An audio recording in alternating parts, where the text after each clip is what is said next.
সোমবার থেকে আগামী বুধবার বিকেল ৪টা পর্যন্ত কালবৈশাখী ঝড় নিয়ে সতর্কতা জারি করেছে আবহাওয়া অধিদপ্তর।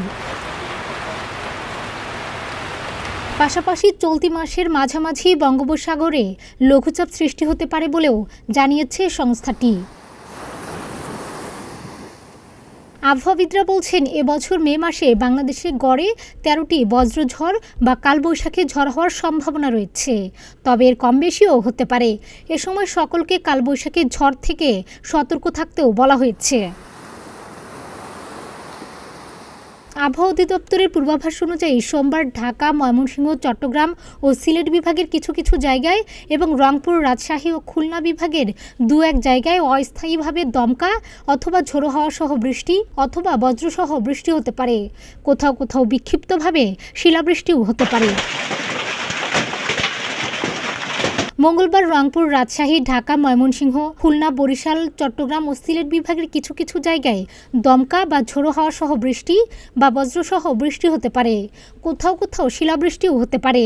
আবহাওয়া অধিদপ্তর বলছে, আগামী ৫ দিন সারা দেশে বৃষ্টি বা বজ্রসহ বৃষ্টিপাত হতে পারে।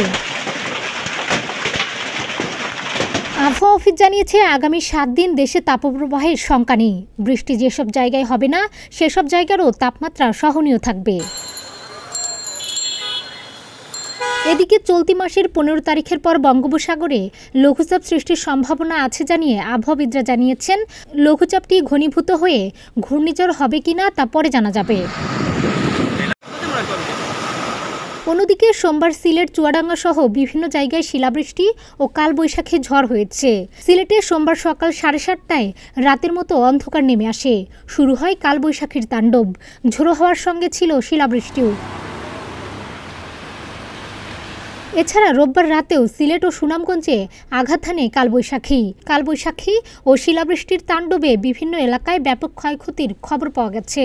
বিভিন্ন স্থানে গাছপালা ভেঙে ও শিলাবৃষ্টিতে ঘরবাড়ির ব্যাপক ক্ষতি হয়েছে।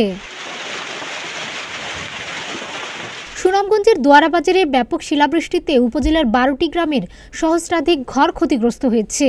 ক্ষতি হয়েছে ফসলেরও। এদিন রাতে রাজধানী ঢাকাতেও বৃষ্টি ও ঝড় হয়েছে।